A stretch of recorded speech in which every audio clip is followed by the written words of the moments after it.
Mesdames et messieurs, the greatest festival of our contemporary society, the Olympic Games, is about to begin. This is going to be close. Oh! They're all completely gassed! They've given it everything on the global bucket! Oh, yeah! Go! Oh! Brilliant. But that is an Olympic championship. Ready? Hello, fans of TKFLASTAN, and welcome to another episode of Keep the Flame Alive, the podcast for fans of the Olympics and Paralympics. I am your host, Jill Jaracz, joined as always by my lovely co-host, Alison Brown. Alison, hello. Happy anniversary. Happy anniversary. I hope I've dressed appropriately. You're wearing rings, sports-themed t-shirt. That's cool. And I hope I can measure my clothes so that I won't get penalized for what I've worn. Yes. Hope there's not too much loft in my pants.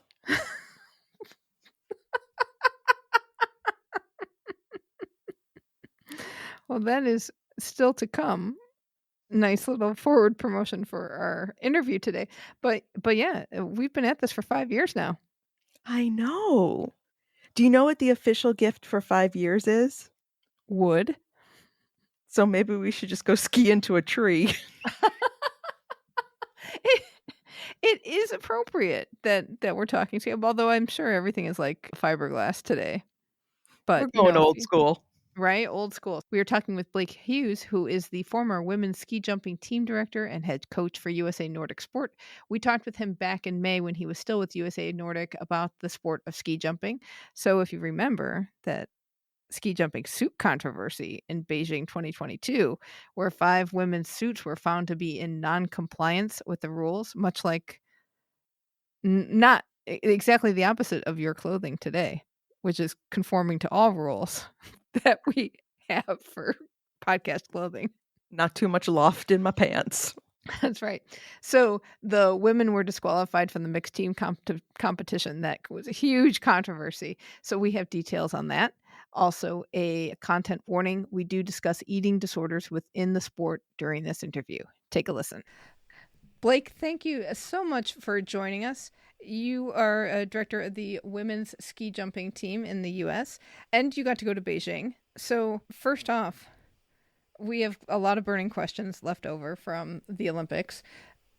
Our listeners were really confused about the scoring. Talking about, they didn't understand style points. They didn't understand how the wind factored in and the gate factored in. So can you talk a little bit about that for us? Yeah, sure. So ski jumping is based off of 2 scores. First is you have your distance score, and the other half is your style. You have a maximum score of 60 points for style points. There's 5 judges, with the high score and the low score being thrown out. Those scores are based off of your general impression, your symmetry, it's mostly just general impression and how the judges see you with your takeoff, with your symmetry, like I said, and just your overall look and feel of how you're jumping. So it's falling with style. So basically, is the goal to look as straight as possible in the air, or like immobile in a way, or? Yeah, stillness is a big factor. They do look at where you are and compared to your skis, and the not necessarily straightness, but the angle of attack that you have as you're flying down the hill. How angled do you want to be? You want to be so the landing hill is around 35 to 38 degrees, and you want to be kind of parallel to the very bottom flat part. Okay, that makes sense. How does wind factor in? Because we did, Jaracz was really windy. First off, that was fun. Yes it was. and because there was a lot of flag up, flag down, flag up, flag down. How does that work? And were you the guy holding the flag for the U.S.? I was the guy holding the flag for the U.S. for a handful of jumps. It was my first Olympics as a coach. My sister competed in 2018, so I got to go to South Korea to watch her. And then I'm also from Park City, Utah, so I got to experience the Olympics here in 2002. Wind factor is fairly new. There's a wind and there's starting positions they start from. Each hill has around 40 to 50 different starting positions, about a half a meter apart. And there's a jury of a technical delegate assistant, a chief of competition, and they determine where the starting gate is. So that is your 0 point. And if they choose to move up or move down, you get plus points for moving down because it's harder to jump further with less speed. And then you get minus points for moving up because you'll have a greater advantage with more speed as you come into the takeoff. And wind is factored for a headwind or a tailwind. A headwind is much more helpful for lift. So you get minus points for an upwind and you get plus points for a tailwind because the tailwind will actually push the skier down to the ground. And then you have the crosswind, which there are at the Olympics specifically, I think there were 13 different monitors down the sides of the landing hill, and they are all calibrated together, and they calculate your plus or minus points for the wind as the jumper leaves the takeoff. So it's all very orchestrated. So then, as you, the flag holder coach, what are you looking for to give your skier the okay to go? Because, I mean, that all the wind stuff changes all the time. And how much time do you have to jump? So for the starting of the athlete, they have a start light at the top, and we have a start light on the coaches' stands for us to know when it's okay for them to go. There's usually, at the Olympics specifically, because there's replay and television, there's a 50-second red light, and then once it turns to yellow, the skier is allowed to move out onto the start gate, and they have a maximum time to be on that of 45 seconds, and a minimum time is around 12 to 15 seconds. So they'll go out. The coach will inspect the conditions. There's wind monitors and large, especially at the Olympics, there's a monitor we can see where all the wind is shifting around. And then once they give us the green light, we have 10 seconds to send the athlete. I know it's a short amount of time, but there's a part of that competition committee I was talking about. There's a person watching the monitors as well, making sure that it's safe for the athletes to go, and they actually hit the green light for us. And then we have that 10 seconds to send the athlete. What we're looking for is a slight upwind or a slight headwind to give the athlete advantage, because if you get too much headwind, then it slows them down and they can't jump as far, or if we have too much headwind, it becomes dangerous. Same thing goes for tailwind. We try to minimize the amount of tailwind that they have and the amount of crosswind, because that can throw them off balance and hurt their style as well. I know. Does that help? It does help. My brain became a meteorologist, and I'm that's a lot of our job. Like, you wouldn't know it, but we're all, especially at our home hills and our home venues and places that we travel a lot to, we're all so keen to like what time of days and when the wind is going to be optimal. So specifically for Park City, Utah, we have to, in the summertime, since it's a desert, it heats up really quickly. And so that brings, the heat rises and it brings up more wind. So we have to jump like from 8 to 9:30 in the morning, and we have to kind of we can look at weather apps, and we have weather stations at the ski jumps where we monitor it and we watch the patterns of like, oh, it's going to be good on Wednesday. We're going to jump on Wednesday at 8:30. So it really becomes very in tune with what the weather's doing in each place. How were the jumping times for the athletes and for you as a coach, because you're making decisions? How were they in Beijing with all the wind that there was? So it was a unique venue because they had those giant winds. You'll see those wind screens are starting to come up, and they're more common, and they're actually required now by the International Skiing Federation for World Cups and World Championships and Olympics. So it does kind of protect the hill pretty well. But as far as that timing for the games, those times were specific to European television times. So we kind of just are, ski jumping is such a large European sport that we kind of have to just do what the TV or what Eurosport or whatever TV programming it kind of dictates of when we can jump. They did a really good job managing the wind. And, if it's really strong, then they just have to have less speed. So I think that it wasn't optimal, but it was managed well, I believe. Well, one of the things we noticed about the ski jump in Beijing was it didn't even pretend to be covered in snow. It had that real concrete look to it. Was it a very different kind of ramp and facility than you're used to, say, in North America or Europe? So for the in-run, that's a very standardized track we have now. It's refrigerated grooves, more or less. Before it used to be snow track, and we would cut a track in with a special cutter and then spray it down with a lot of water to make it ice. But now it's like a ice skating rink, but they're only 5 inches wide, and it's permanent. That's the same track that they would use in the summertime. It just freezes over in the winter. And so there is that gray. So it's a very standard look, but also I think that they did a really good job architecturally of making something that's pretty to look at. So it was overkill, but I thought it was a cool venue to go to and kind of wander around and get to be a part of. it really is like they're skiing down ice. Yes, they are skiing down ice. Yeah, the in-run track is ice, so we prepare their skis specifically for it's as hard as a ice skating rink. Get out of town. Oh my gosh. I'm Yeah, sorry. they have this special cutter as well that goes down it and mills out these grooves that kind of look like corduroy, and so that the ski doesn't have any suction on the ice, so it actually keeps it more free and they have less friction so that they can maintain their speed as they go down. Huh.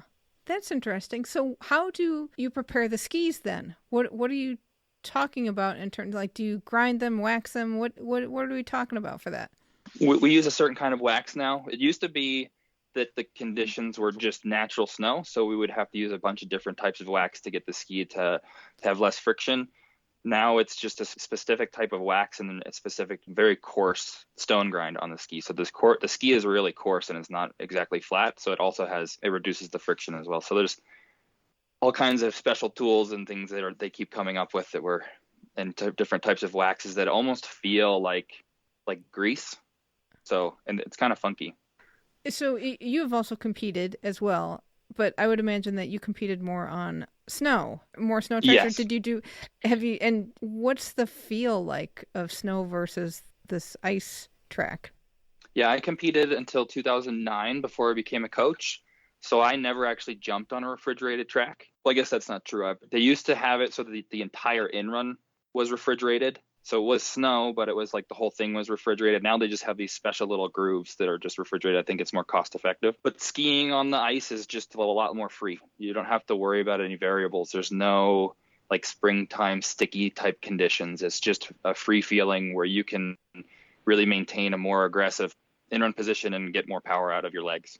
And then with Beijing being mostly man-made snow, I mean, basically you could have a season that's a lot longer into the spring or earlier into the fall if you have a refrigerated track, right?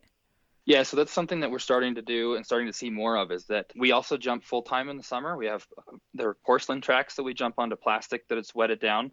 So we are starting to transition from our summer jumping, which normally we wouldn't do until Halloween, November, when we have to start putting snow on the ski jumps.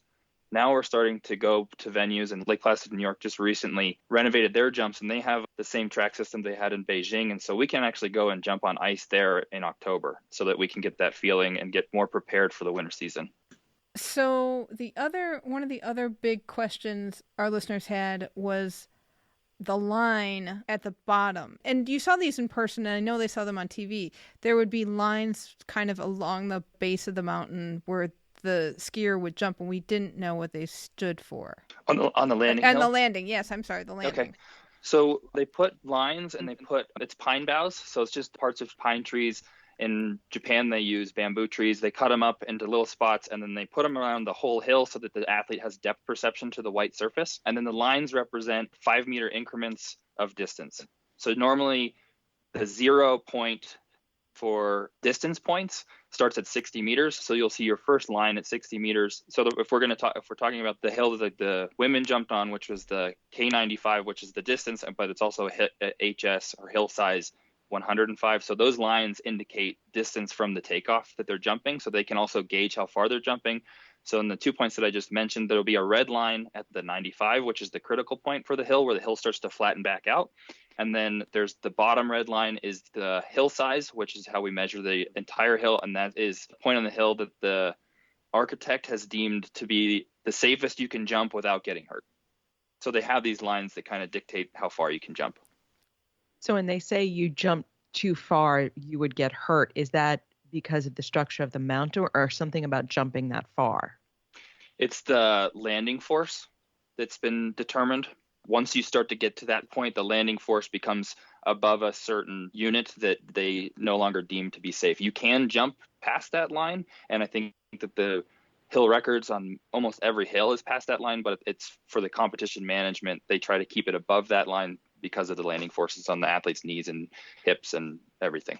I vaguely remember a green line across the landing bit that would change. It would go up and move up and down. What is that?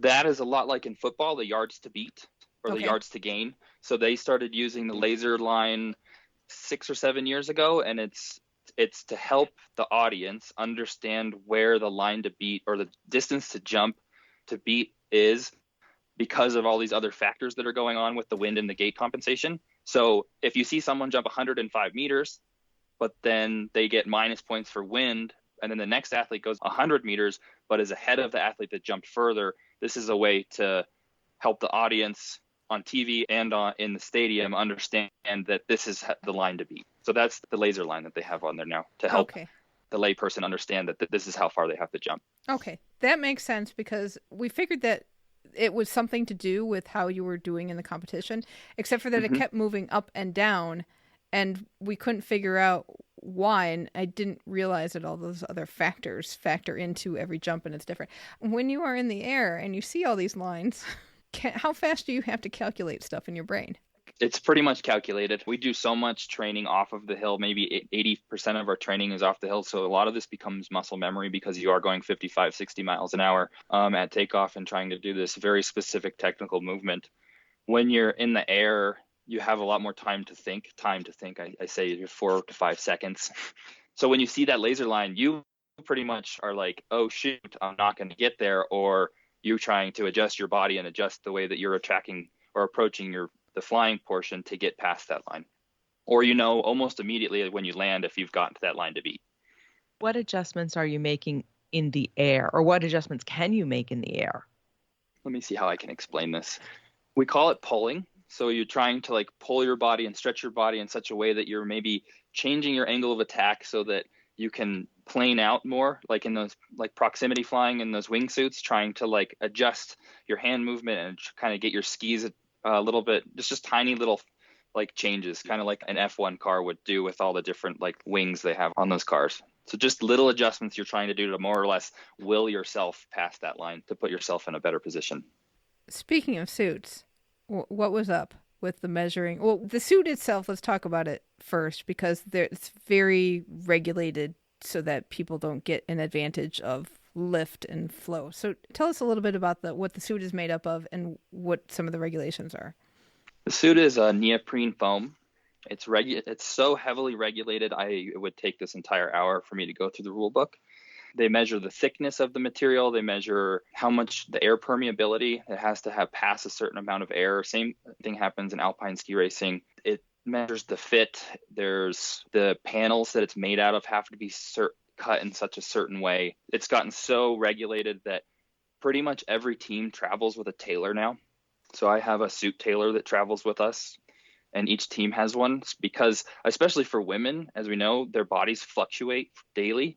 And if it's from Monday to Wednesday, their body can be smaller, which is outside of the regulation, because the suit can't fit more than 3 centimeters or so bigger than your body. So if you lose weight, or if you're cold, we've had it happen where athletes get disqualified because, say it's in September and they didn't wear the right jacket and it's a little bit cold out, so they're shaking a little bit more, so they're using more energy, and the suit actually become a little bit smaller, and the suit becomes out of regulation for them. So, wow. So that's the regulations on the suit. So we have a tailor that travels with us. They get new suits frequently, and yeah. When do the suits get inspected by officials versus what time the competition is? The suits, they used to inspect them before the jump. Now they inspect them after their jump. So there is the Olympic Games, there's 2 equipment controllers is what they're called. They'll get measured at the top to make sure that a couple of key factors are checked before they can actually even jump. So at the Olympic Games, if you look back on the replay, you'll see that there's a booth right above where they start that they have to go in and get checked by an equipment controller. Then they can go down. I think it's 2 jumpers before them. They're allowed to go in there to get checked, and then they're not allowed to touch anything other than their bindings and their helmet. After that, they're not allowed to manipulate their suit or boots or equipment after they go through this check. They'll jump, and then if they're randomly selected, or if you're in the top 6, you also have to go in mandatory. And then the equipment controller at the bottom, again, not allowed to touch anything other than your bindings, your skis, and your helmet after the jump. And then you go in to get checked immediately. And they can check a number of things: suits, bindings, boots, helmets, the undergarments you have on, anything that they feel you could have an advantage. There's a rule for that they can check and disqualify you. So in my personal opinion, anybody at any time can be disqualified for anything. It's almost impossible to be completely compliant. Wow. And it's not like you get told, oh, this is out of compliance, get the tailor over and they'll quick stitch something up to fix it. No, it's just no, you've already jumped. ready. Okay. Yeah, you have to. So a large part of a coach's job too, and the tailor's job, is to make sure that all the equipment is ready to go. So personally for myself, like I went to the venue 3 hours before my athlete just to get everything dialed and make sure that she's ready to go, so that when she shows up around an hour and a half before the event, that she doesn't have to worry about it and the athletes are ready and they can just put their equipment on and go. So the sizing is such that if you have a glass of water or not, and the timing of that can affect the way your suit is in or out of compliance. Yeah, they also weighed. The suit has to weigh a certain amount as well, so that's within their body weight. So a big thing, like I was saying, if they're cold or something, I've had an athlete drink a half a liter of water before they jumped, just so that they were in compliance. And half a liter of water is a lot of water to put in your stomach to go try and do something athletic. Or they usually have a catering as well, so they're in there eating cake just to try to get their weight up so they can be in compliance. Holy cow. Okay, so work with me on my line of thinking. Sure. Have you seen the movie Eddie the Eagle? A couple times, yeah. Okay. I've met Eddie also. Oh my gosh. But okay, so Eddie is in that bar ski chalet thing and manages to pull the suit out of I know where Alison finds a suit in the lost and found. Mm-hmm. That's so not realistic, is it? Or would somebody just be like, oh, now the suit's not in compliance, I'm trashing it? In the 1980s, there weren't hardly any rules. And it's just got, like I said before, ski jumping is going in a direction like F1 where everything is so like dialed in. Now the new thing is the bindings. Like there's so many like fine tuning things going on with each individual athletes that it's just the way that it's going. But back in the 80s when these suits were first coming out, it's possible. I'm sitting in a room where I could go pull a suit out of a storage bin. So they are around, but the high-end Olympic athletes, they know, I mean, their suits are so specific. Oh, thank you for that. I'm sorry, Alison. I saw No, that it's okay. look. I'm laughing because in my notes I wanted to ask Blake if he liked the movie. It's fun to watch a theatrical ski jumping movie. And I think that Hugh Jackman and I can't remember his name, they did a great job of portraying it pretty close. And it's fun to see the venues that they go to and they're like, oh, this is Calgary. I'm like, actually, that's the jump in Germany. But it's fun there's definitely a lot of Hollywood to it. But overall, the story is funny. And I think it gave our sport that's pretty small in the US a lot of positive exposure. Because we would so you've seen it. So when they're rolling on those roller skates and he picks him up over his head, like in Dirty Dancing, I was in Colorado doing that. And a bunch of kids walk by like, oh, it's like Eddie the Eagle. So, I mean, it's a lot of good exposure. But back to the suits. So what specifically happened in Beijing with so many of the women having issues, to say the least? So being there and being one of the coaches of the 15 teams, I was in the meeting when the equipment controller warned the coaches that there were complaints about what the suits looked like on the television for the individual event. This is for the mixed team. The meeting for the mixed team event, that if they weren't in compliance, they were going to get disqualified.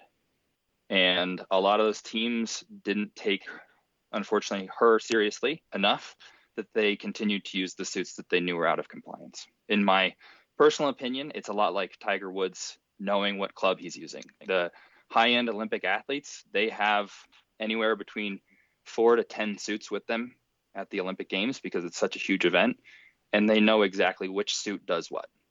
So in my opinion, they used a club that they knew they were going to get in trouble with, and they ran that risk. When you say there were complaints on the television, were these other teams complaining about what they considered were probably out of compliance suits?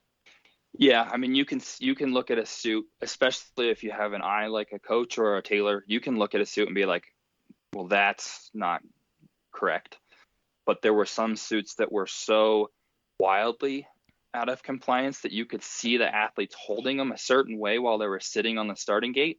And other teams, it just becomes like this bickering match where this team complains about that team complains about that team, that team complains about that team, which more or less just puts a target on your back to get checked if you're not happy with things. So I think that it was a inner team thing coming to the equipment controller saying, how are you allowing this? How are you allowing this? And then she said, I'm not going to allow it, and you guys will see what happens. And now there's this huge backlash. But in my personal opinion, like I said, these high level athletes know exactly which equipment they're using. It's not like it was a mistake. Okay. If they're taking 4 to 10 suits with them and it's neoprene, how well do these things fold? How much room is this taking up in a suitcase? So they fold, you can fold them quarterly. And then, so a lot of teams you carry, specifically for my athlete, she carried, we only had 3 suits for her. She had her 3 suits in a garment bag, like a tuxedo. And you carry that on the plane, and then you ask the flight attendant to put it in the garment bag with the other business suits or sport coats. So they fold in half that way.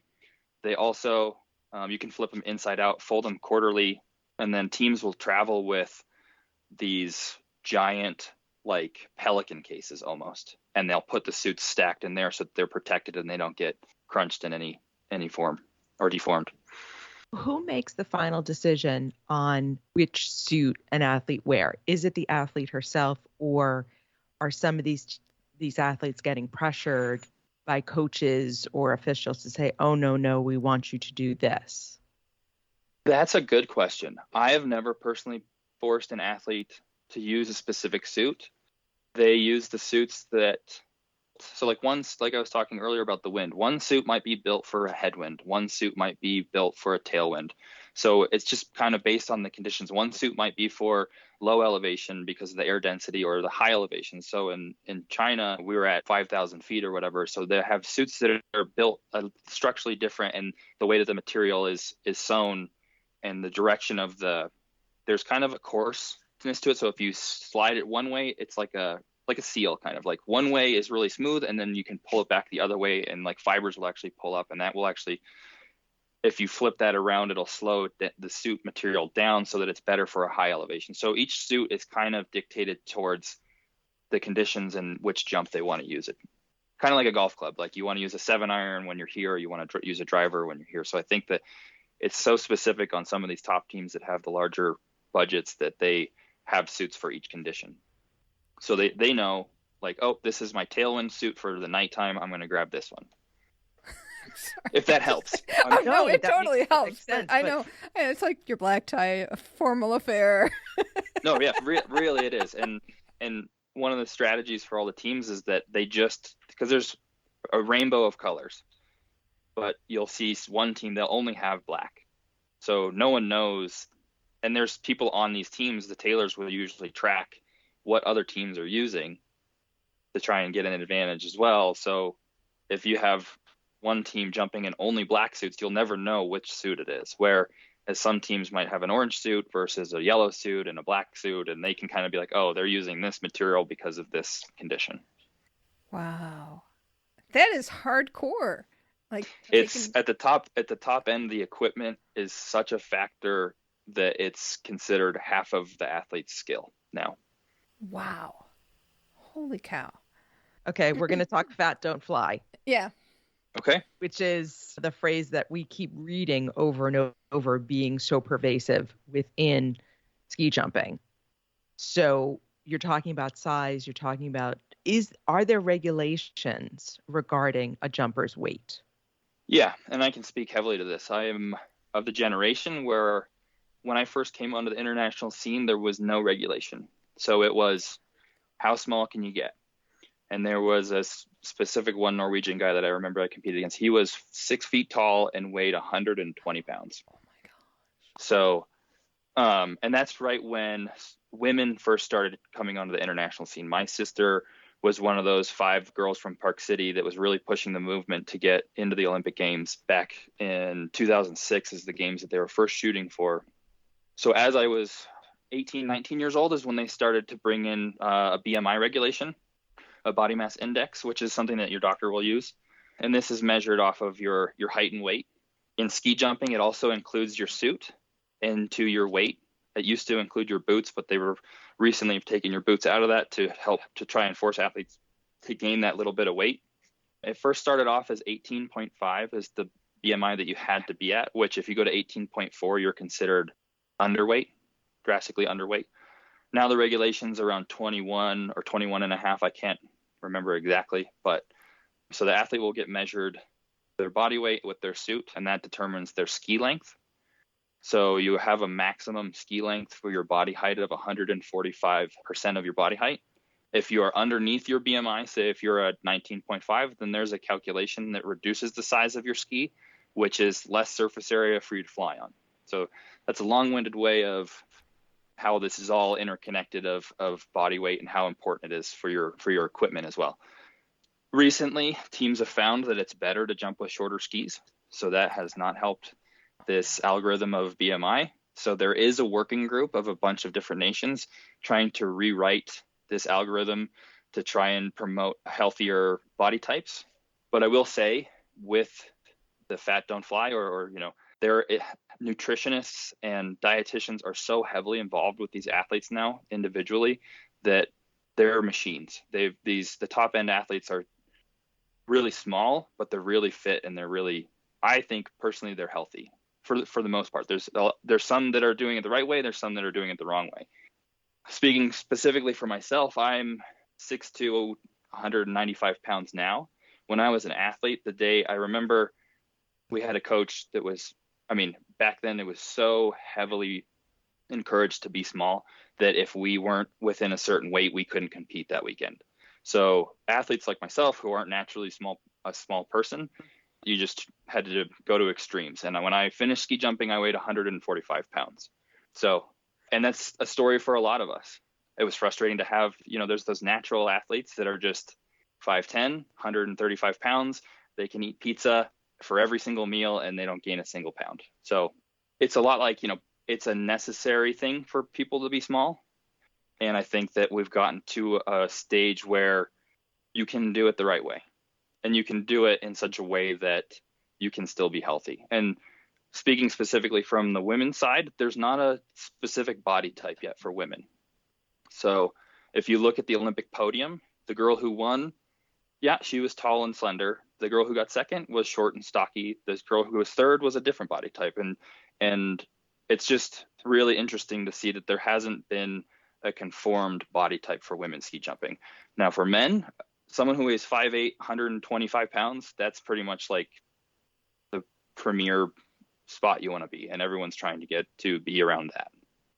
Okay, 5'8" and 125 pounds is not healthy.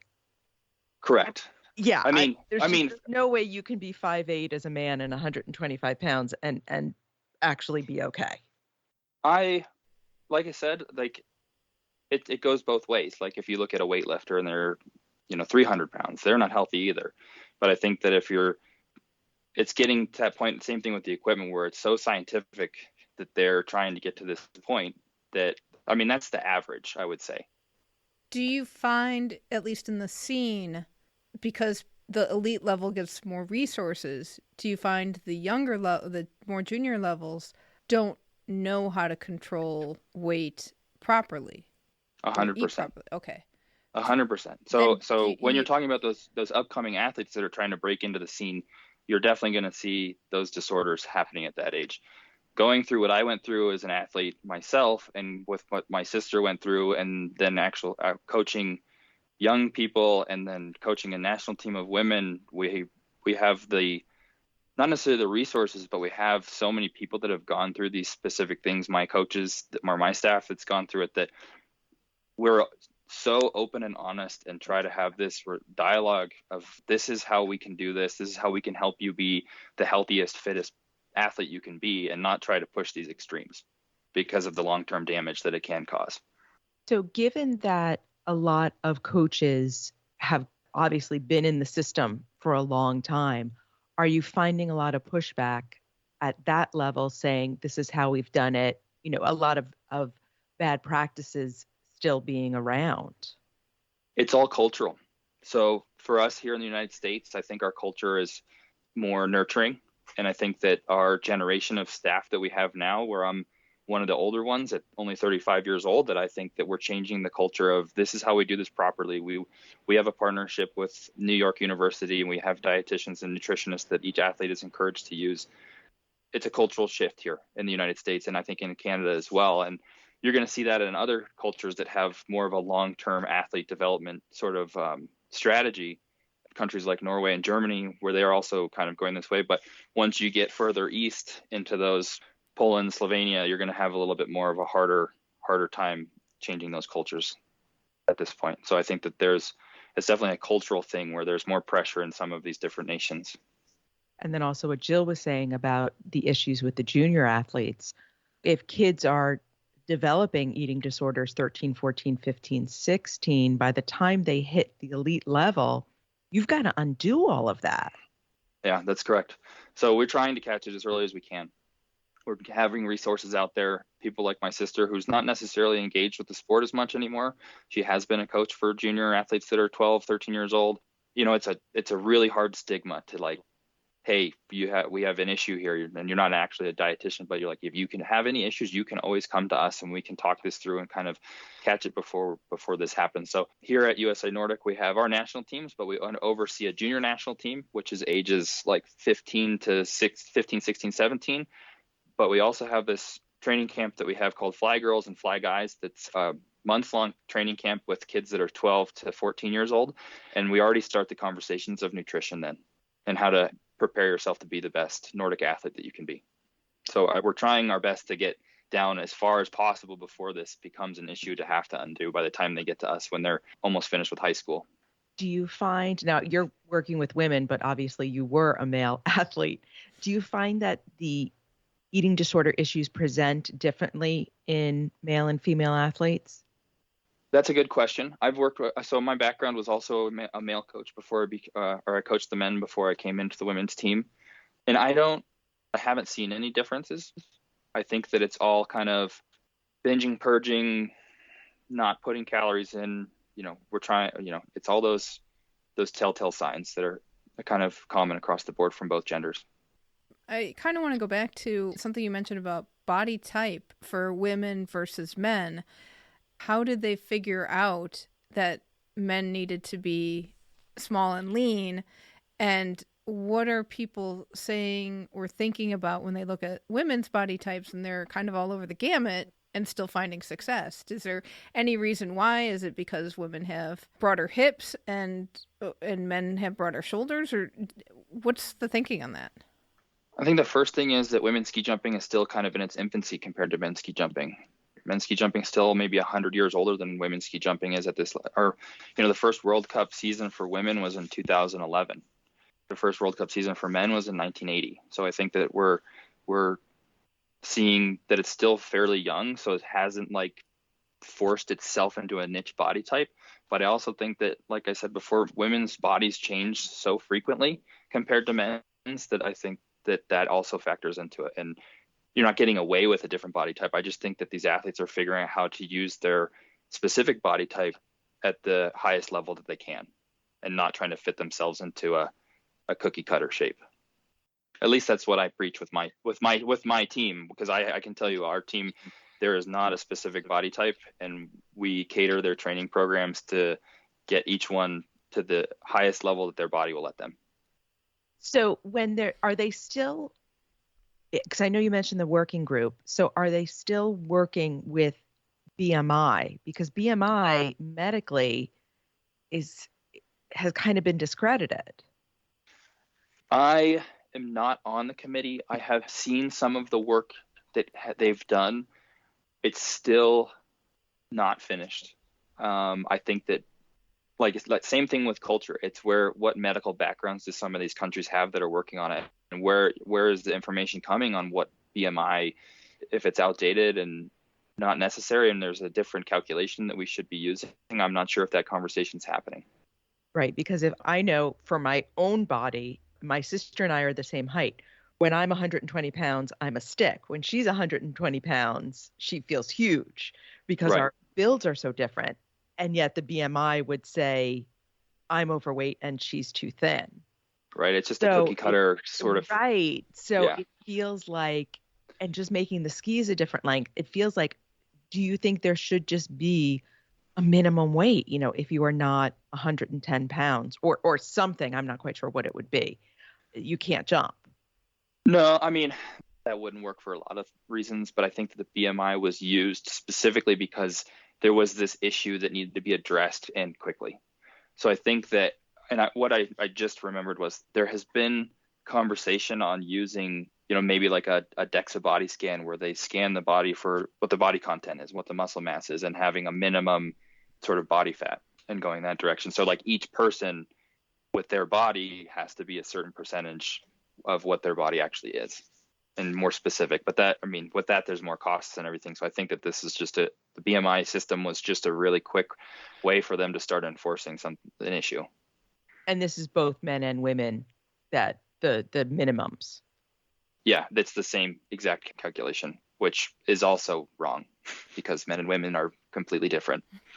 When they did the quote unquote penalty for not being the right weight to have shorter skis, what is it about shorter versus longer skis in the actual jumping process? So the first thought process was that you wanted as much surface area as possible, whether that's an extra centimeter or not, that's what everybody went for. So then once athletes started to have to jump on these shorter skis because they were too skinny for their maximum length ski, they saw that the research showed that there's less surface area to block them as they fly over the, we call it the knoll, the first part of the flight. So they can actually keep more speed, which puts their apex of their jump further out over the hill. So then they start to fall further out over the hill and jump further.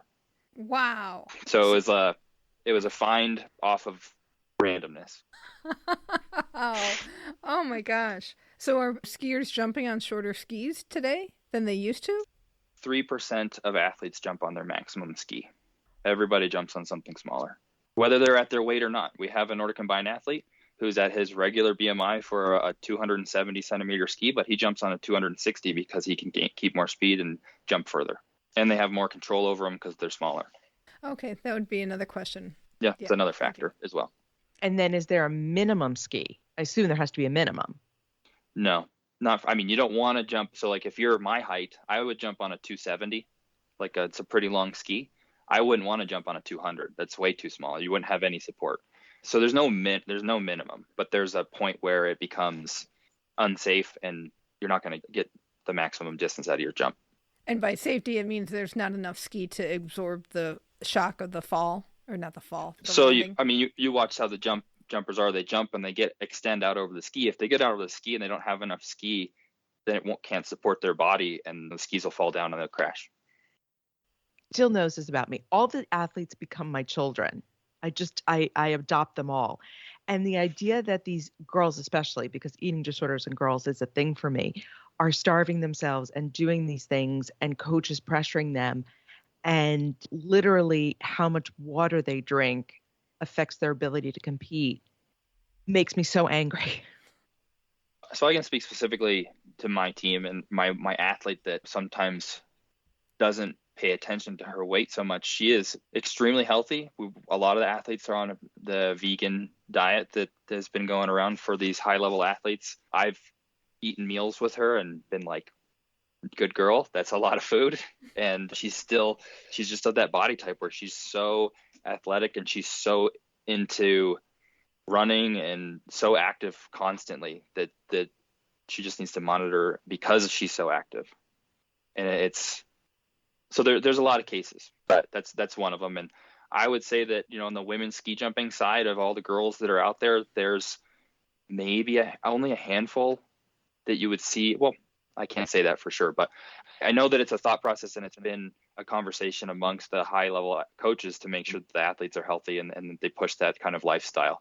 So I think we're turning the page on how we approach women's ski jumping specifically. Now, I know that eating disorders still happen and they're still out there in women's ski jumping, especially in men's ski jumping as well, because like for myself, if you want to be a ski jumper and you're supposed to be a baseball player, you have to fit your body into this mold that lets you follow your passion.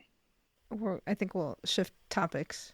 One of our listeners wondered if ski jumping is like some of the other sports, the other winter sports where it's a smaller community. Is there a lot of camaraderie among the athletes? Yeah, we call it the ski jumping family.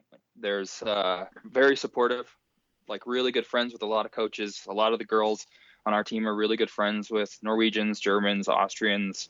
It's a smaller community. It's a large sport in Europe, but they all have their friends that we travel around every weekend together. We'll split up because competition weekends are Friday, Saturday, Sunday. So we'll go to their home base in Europe or wherever from Monday to Thursday. Then we'll see them again. And we're always in contact with the other coaches, kind of asking like, what's your plan for this week? And you guys want to join up and play a game of volleyball, or do you want to go to the different jumping hill? So it's a very, very close community.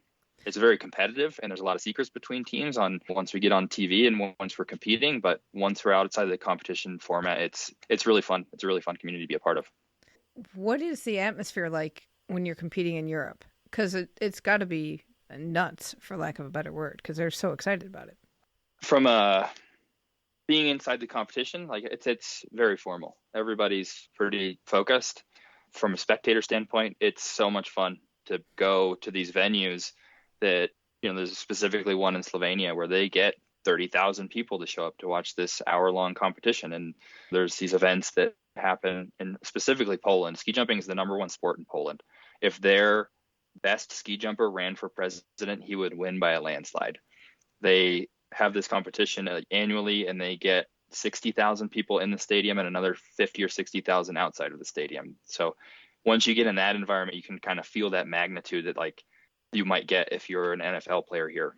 There's that adrenaline rush that like a lot of folks are watching what you're doing, and you're on TV, and there's in primetime TV as well. So how do you expand it? Because obviously ski jumping is still a pretty small sport, especially in North America. That's a good question. I think you want to see your country win. And in the US, we're constrained to being here, and we have a lot of travel. So it's hard to kind of boost that here. This last year, it's an Olympic sport. So every 4 years we get a lot of attention, which is nice. And I just don't think that a lot of people know that these sports, and I'm not specific, I'm talking about almost every Olympic sport is forgotten about for 4 years. And then it comes back around, and everyone, especially ski jumping, our TV viewership is one of the highest in all of winter sports, and people like to watch it. But to expand it, I think we need to start at more of a grassroots kind of like a smaller tour within the United States that we can televise that U.S. viewership happens at. Beyond Park City and Lake Placid, what are some other places to watch in North America? In Calgary, I would imagine, and Vancouver. So we have 37 clubs across the country. Calgary, unfortunately, shut down. They shut their venues down. Whistler still is operating. They are hosting the World Junior Championships this year. Surprisingly, all the Scandinavians, as you might know, moved to the Midwest when they immigrated here. So there's a lot of ski jumps in Minnesota, Wisconsin, and the Upper Peninsula of Michigan. And then a lot of Polish people migrated to Chicago. So there's a ski jump in Chicago as well that actually has one of our largest crowds that it draws. So there's Lake Placid, and then there's a ski jump in Connecticut and a handful across New Hampshire and Vermont. There's a ski jump in Connecticut? Yeah, there is. Salisbury, Connecticut. Yeah, Alison wants to ski jump at some point in her life. I'm determined to make that happen. You can go up there. I can give you a contact for the head coach up there. Well, as you're saying polls, I'm laughing to myself because it's like, find a St. Casimir church, then you will find a ski jump facility nearby. Probably. How do you recruit for ski jumping? So the United States is massive, as we know. So it's different everywhere. So the way we do it in Park City at the club, it's at the club level. We at USA Nordic as the national leadership group, we facilitate where we can. So we host these small camps around, weekend camps. There's a ski jump in Anchorage that we have a camp up there. It's not necessarily recruiting, but it gets younger kids involved. But here specifically in Park City, we use a program that was started back in the 90s called the Get Out and Play program, where kids sign up for any number of winter sport. And on Friday afternoons, the bus grabs them and they takes them to that sport. So there's ski jumping, alpine, cross-country skiing, freestyle, hockey, you name it, there's a winter sport in Park City. And that's actually how I got into the sport. My friend was doing it. I went and tried it at this after-school program when I was 7, and that was it. And this is now I'm still here. In Chicago, they go to local schools and they have demonstrations and they just visit PE classes. And there's a recruiting thing that we've been starting to participate in Green Bay, where we can set up a little tiny ski jump in Lambeau Field with a bunch of other different things. So there's all kinds of different recruiting methods. It's just, it has to be specified to each region. Is there any development of para ski jump happening? We had a kid that was from Madison, Wisconsin, that was a para ski jumper. And I think he's still coaching, but not really. Alison, anything else? Well, no, you know the question I really want to ask. Well, I ask it because I asked about Eddie the Eagle. Okay. Did you ever see a body part fall out onto the ski? That's a joke for us. We have Ski jumping is the second safest winter sport because it's so heavily regulated and so heavily monitored that I don't know if anyone's ever died ski jumping in recent time. There's just so many. There's been some serious injuries, but nothing has ever fallen off, to my knowledge. We're good. And as we like to joke, that with women ski jumping finally being added to the program, there's no uteruses falling all over the track. There's no uteruses, but there's still some concern about their safety. And like I was talking earlier, was the landing forces, which is actually put it into perspective for the men as well. So it has become more of a factor into how the management of the jumping competitions are taken. So I think it actually has kind of been of a positive thing of making sure no uteruses or anything fall out, is that it's also been a positive thing as you design a ski jump moving forward. We got Blake to talk about uteruses. I'm a women's ski jumping coach. I have heard everything.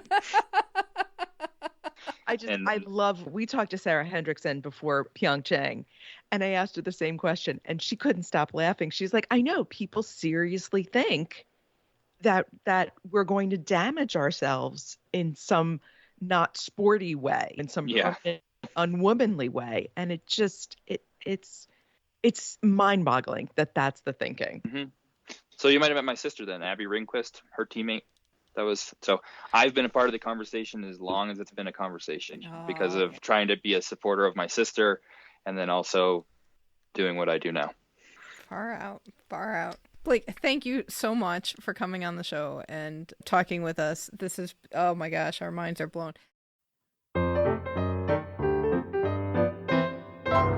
That sound means it's time for our history moment. All year long, we are looking at Albertville 1992, as it is the 30th anniversary of those Winter Olympics. Alison, it is your turn for a story. What do you have?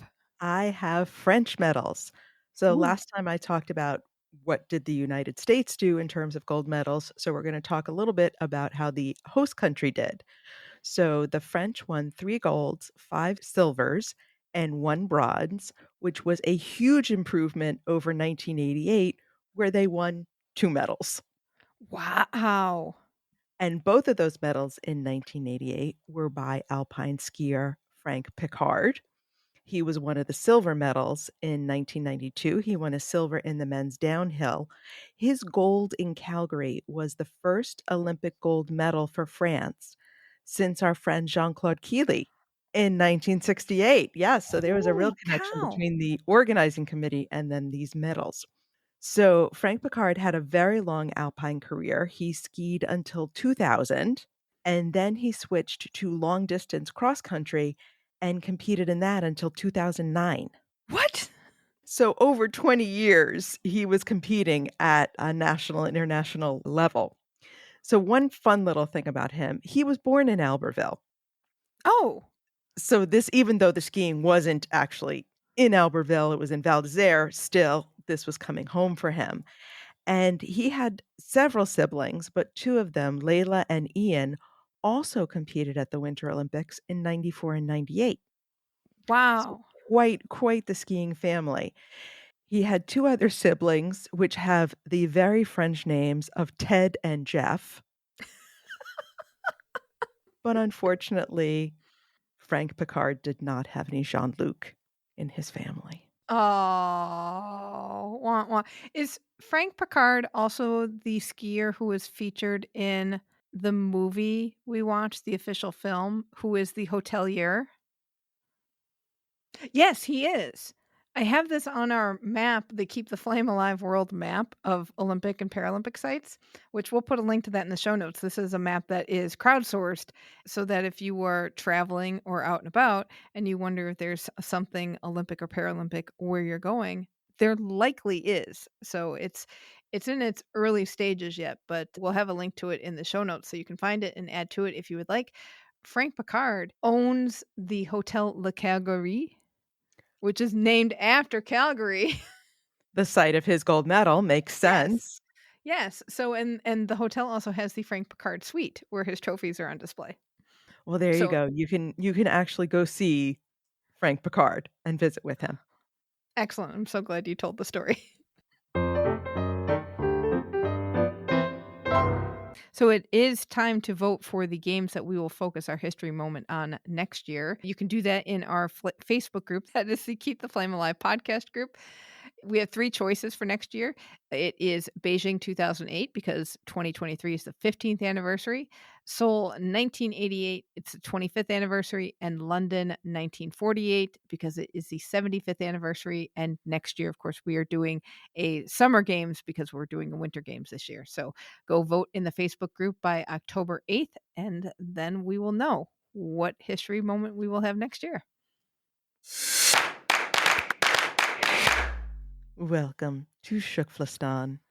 It is the time of the show where we check in with our team, Keep the Flame Alive. These are past guests of the show who now make up the citizenship of our country, TKFLASTAN. Not much news today. Very quiet. So, beach volleyball player Kelly Chang and partner Betsy Flint took second place at the Phoenix Championship on the AVP Pro Tour. Excellent work.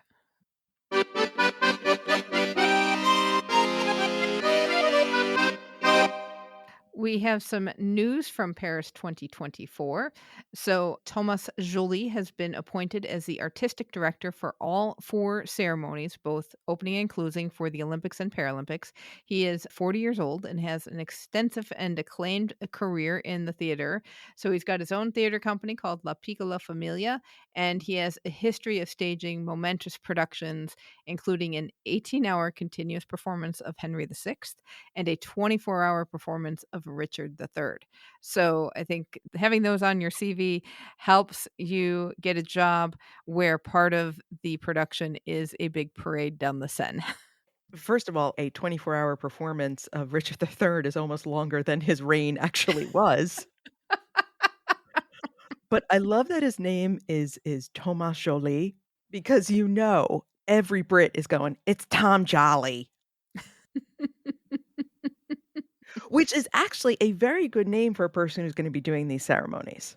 Yes. So I'm very excited. We will learn more throughout the next 2 years about what he will do, but he's got a little challenge, and I bet he is excited about it. And hopefully he won't get into trouble like some of the Tokyo organizing and the Beijing organizing, calling people names and being Oh, sexist and keep it jolly. that's right. And also, Inside the Games was reporting that I don't even know how to say this. So they are going to take 2,024 grams of sacred soil from the site in Olympia where the flame is kindled, and then they're going to put it in a special tube, and it will be used to promote the Olympics. Which I'm really trying hard not to laugh because I think this is just an out there idea. It's about 4.5 pounds worth of soil in a tube. So all I can think of is that now you have an Olympic dumbbell. Oh, I automatically think it's like sprinkling grandma's ashes. Like, okay, I was listening to a report the other day, and apparently Disney World is a favorite place to sprinkle people's ashes. I'm So not surprised. So people smuggle little tubes of ashes to bring in. So it's like they're smuggling ashes to the Eiffel Tower and it's going to sprinkle it off the top. So you may get dusted if you stand underneath it in the right spot with the sacred soil of Olympia. But I mean, I don't really know who came up with the idea. And I also don't understand, but I'm also not a person that gets excited about like water from the River Jordan. or Oh, from the sea of gallon. I just got that it's 2024 grams. Yeah, 2024 grams. I was thinking, what an odd number to choose. What is this odd amount? So yeah, when you're if anybody sees the sacred soil, let us know. I really don't know what they hope having the soil from Olympia will do to make people get excited about the Olympics, but I guess they're trying something new and different.